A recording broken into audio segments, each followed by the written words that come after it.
बिस्मिल्लाहिर्रहमानिर्रहीम। अच्छा students, first year class, आज हम अपना लेसन नंबर जो लेक्चर हमका है वो आज 7th है। 7th लेक्चर आज हम पढ़ेंगे।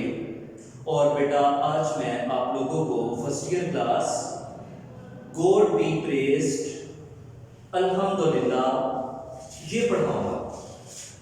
इससे पहले जो भी सवालात थे, जो भी चैप्टर थे, वो हम लोगों ने पढ़ रहे थे। बेटा गॉड बी प्रेज्ड अल्हम्दुलिल्लाह अहमद नदीम कासमी ने लिखी है। ये उसका अफसाना है। मैंने तो इसे उर्दू में भी पढ़ा हुआ, मगर मुझे अफसोस के साथ ये कहना पड़ रहा है कि ये अफसाना पूरे क्या कहते हैं कि पूरा अफसाना आपकी बुक में शामिल नहीं किया गया, जस्ट थोड़ा सा बयान किया गया, एंड नहीं बताया गया। मैं भी नहीं बताऊंगा, बुक में नहीं है, मैं भी बताऊंगा। अब ये उतना ही हम लोगों ने पढ़ना है जितना आपकी बुक में शामिल है। अहमद नदीम कासमी बहुत खूबसूरत लिखता है। अल्हम्दुलिल्लाह को ये इंग्लिश में ट्रांसलेट करके आपकी बुक का हिस्सा बनाया गया। कहानी कुछ यूं है कि मौलवी अबुल बरकत एक बहुत ही खुदातर्स इंसान था। यहां ये मैं आपको बताता चलूं कि अहमद नदीम कासमी गुर्बत के ऊपर बहुत लिखता है। उसने आपकी फर्स्ट ईयर की बुक में पोइम्स की जो बुक है फीट, उसमें भी लिखा है कि एक चिड़िया कमाने वाली है, एक दाना लेके आती है बाजरे का और अपने 10 बच्चों को बाजरे का एक दाना खिलाती है। तो यहां ये मुराद है कि कमाने वाला एक है और उठाने वाले 10-10 लोग हैं। इधर भी कुछ ऐसे ही है। गॉड बी प्रेज्ड में कमाने वाला सिर्फ मौलवी अबुल बरकत और उसके 7 बच्चे। घर का गुजारा कैसा होता है? शायर बड़ा खूबसूरत कहता है कि एक टुकड़ा थाल में आता जैसे जुमला सवाल में आता, 4 बच्चे हैं भूख के मारे, एक टुकड़ा है थाल में आता। कहते कि अहमद नदीम कासमी 1916 से लेकर 2006 तक दुनिया में रहा। 1916 में वो पैदा हुआ और 2006 में इसने वफात पाई। कहते हैं कि मौलवी अबुल बरकत बहुत ज्यादा खुदातर्स था। अपने हाथों में अंगूठियां पहनता था, मौलवी था, मस्जिद की इमामत करवाता था और अपने बीवी बच्चों का पेट पालता था। शादी से पहले उसके पास पैसे होते थे, गरीबों, यतीमों, बेवाओं में तकसीम कर देता था। जब कभी ईद के मौका पर उसके सामने बहुत से पैसे इकट्ठे होते तो उन पैसों को कुछ अपने पास रखता, बाकी गरीबों में तकसीम कर देता था और कहता था मेरे पास बहुत है, मुझे और पैसों की जरूरत नहीं है। मगर अल्लाह ताला ने उसे एक बेटा दिया जिसका नाम आरफ था। उसका जिक्र इस में नहीं है, मगर फिर भी मैं आपको बता रहा हूं। आरफ की मां सिर्फ वो इतना बोलता है, बेटे के बारे में कुछ नहीं। बेटियों का जिक्र करता है इस पूरे चैप्टर में। और बाकी उसके जो बेटे थे वो सारे की बेटियां जो थी वो सारी की सारी अपने बाप से बहुत प्यार करती थी। जब उसकी छोटी बेटी हुई तो उसके जूतों के लिए जब वो गया शू मेकर के पास तो जब जूतों के पैसे पूछे तो उसने पैसे बताए तो मौलवी अबुल बरकत परेशान होकर बैठ गया। बेटियां बड़ी हो रही थी। गांव में चौधरी फतेहदार एक गांव का वडेरा था, चौधरी था। वो मौलवी अबुल बरकत के साथ बहुत ज्यादा प्यार किया करता था और डेली बेसिस पर रात का खाना उसके घर पहुंचाया करता था। और अगर कभी खाना पहुंचाने में देर हो जाती तो वो खुद आता खाना लेकर चौधरी, और वो खाना देता और साथ माजरत करता कि मैं इस तरह आपको, मेरी घर की जो मेरी वाइफ है वो बीमार थी तो मैं खाना ताखीर में नौकरानी ने बनाया था, इसलिए मुझे आते हुए थोड़ी ताखीर हो गई, और वो उससे माजरत करता था। आहिस्ता आहिस्ता वक्त गुजरने के साथ साथ उसकी बेटियां बड़ी होती गई और उसको उनके रिश्तों की बहुत फिक्र लगी रहती थी। एक दिन नमाज़े तरावी पढ़ा रहा है और नमाज़े तरावी के दौरान मौलवी अबुल बरकत, जो कभी भी किसी भी सूरत में नहीं भूलता था, उस दिन 2-4 मरतबा भूल गया। सलाम फेरा, चौधरी फतेहदार ने डांट दिया कि तुमने तो कभी भूला नहीं हो, आज तुम्हें क्या है, तुम क्यों अलग पड़ रहे हो? तो जस उसने ये कहा कि चौधरी साहब, अगर आपकी बेटी होती तो मैं आपसे पूछता। दरअसल चौधरी फतेहदार उससे उसकी मदद बड़ी किया करता था, मगर उसके बेटे थे, इसलिए उसे बेटियों का दुख नहीं पता था। अब उसकी बेटियां बड़ी हो रही थी, इसलिए उसकी नींदें उड़ी हुई थी। अब चौधरी फतेहदार जो है, उसने बाद में पूछा, उसने बताया कि बेटियां बड़ी हो गई हैं और मुझे उनके रिश्तों की फिक्र है। चौधरी फतेहदार ने उससे वादा किया कि मैं कुछ ना कुछ रिश्ते का इंतजाम करता हूं। आखिर चौधरी फतेहदार ने कुछ लोगों से बातें की रिश्तों के बारे में, और सभी लोग पीछे हट जाते थे कि ये तो मस्जिद का मौलवी है, ये जहेज में क्या देगा। लिहाजा लोग पूछ के चले जाते थे, बाद में उसे रजू नहीं करते थे। आहर गांव का एक लड़का, शमीम अहमद उसका नाम, और वो अपनी बूढ़ी मां को गांव में छोड़कर शहर चला गया था।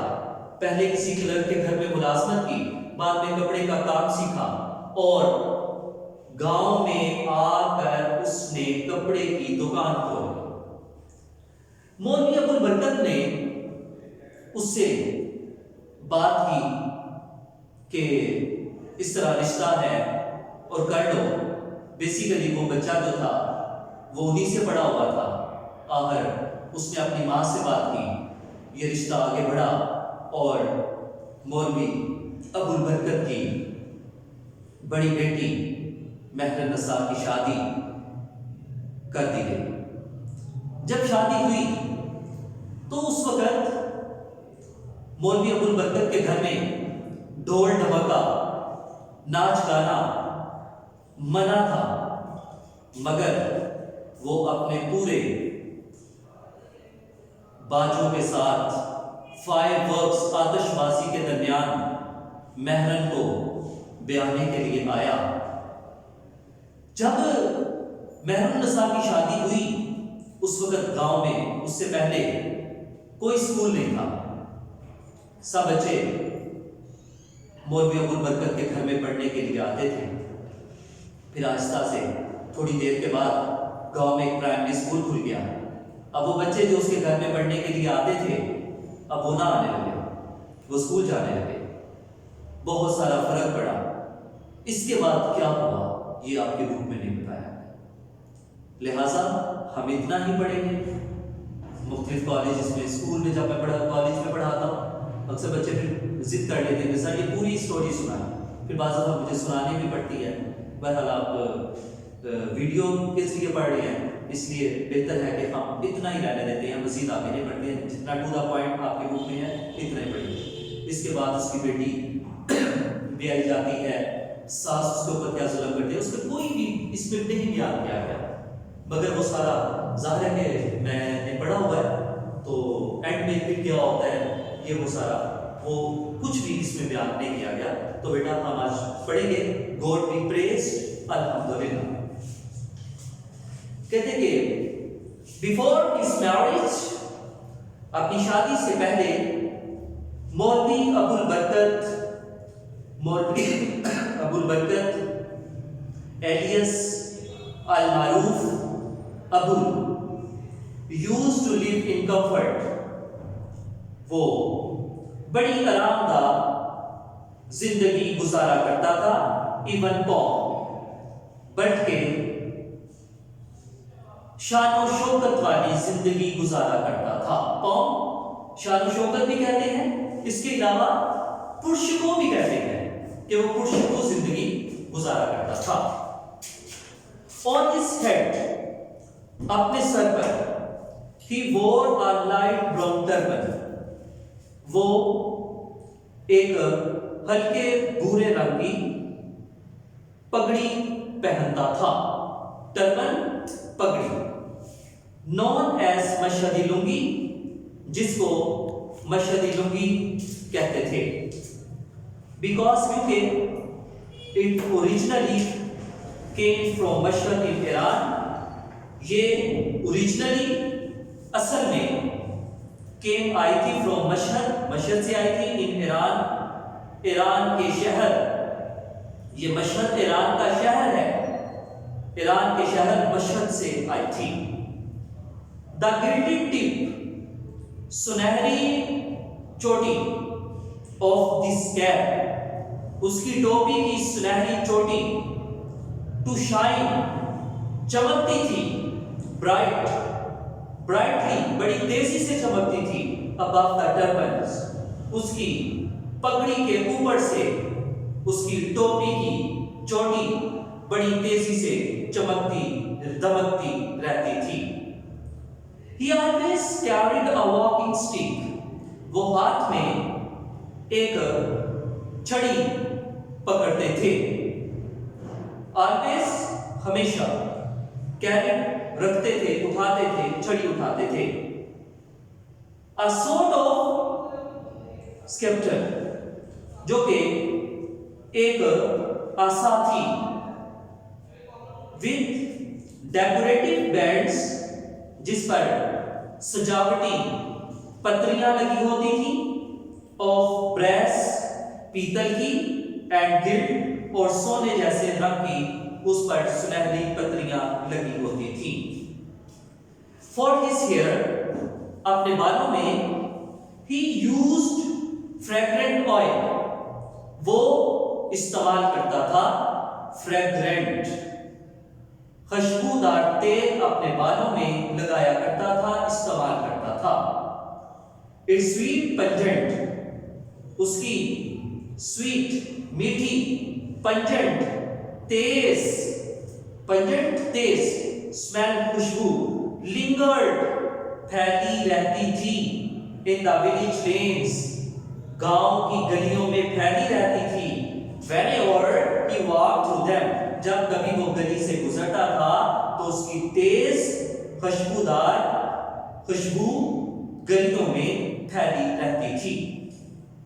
मौलवी Abul had slightly bulging eyes, bulging, उभरी हुई मोटी मोटी, eyes, आंखें, slightly कदरे उभरी हुई मोटी आंखें रखता था। On his fingers, अपनी उंगलियों में, he wore silver rings, वो पहनता था चांदी की अंगूठियां पहनता था। With large turquoise, जिसमें बड़े बड़े टर्क्विस फ्रोजे लगे होते थे। He wore silver rings with large turquoise stones, बड़े बड़े फ्रोजे लगे होते थे। These rings came off his fingers. ये अंगूठियां वो अपनी उंगली से उतारता था 5 times a day. एक दिन में 5 मर्तबा उतारता था. Before ablutions, वजू से पहले वो अपनी उंगलियों से 5 मर्तबा अपनी अंगूठियां उतारता था. And yet no change was ever observed. और कभी नहीं देखा गया. Observed यहां देखने के मानी में है. कभी नहीं देखा गया कि उनकी तरतीब में, इन द ऑर्डर, तरतीब में चेंज, कोई तब्दीली आई हो. इन विच दे वर बोर्न, जो उसने अंगूठियां पहनी थी, कभी भी उनमें तब्दीली नहीं देखी गई थी.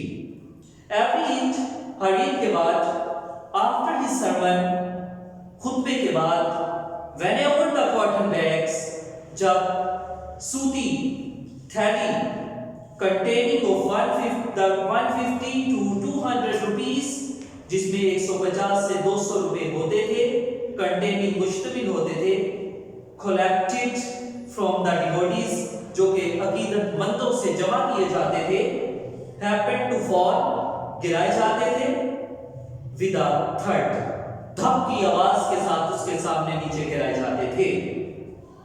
He distributed, वो तकसीम कर देता था, 40 to 50 rupees, 40 से 50 रुपए तकसीम कर देता था. In the presence of the worshippers, नमाजियों की मौजूदगी में वो उन्हें 40 से 50 रुपए, नमाजियों की मौजूदगी में वो उन्हें बांट देता था. Among the needy, जरूरतमंदों में, and the poor of the village, और गांव के गरीबों में उनको बांट देता था. After each such act, ऐसे हर काम के बाद, he used to say, वो कहा करता था, please don't pray for me, बराए मेहरबानी मेरे लिए दुआ ना करें. Remember, याद करो, the benevolent Almighty Allah, रहीम और कादिर मुतलक खुदा को याद करो. If he creates insects, अगर वो पैदा करता है कीड़ों को, in stones, पत्थरों में कीड़ों को पैदा करता है, he supplies their food there too, तो उसे वहां खुराक भी पहुंचाता है. Please do not bless me, मेहरबानी से मुझे दुआएं ना दो. What has he not blessed me with? मुझे इससे कौन सी नेमत, मुझे उसने कौन सी नेमत से नहीं नवाजा?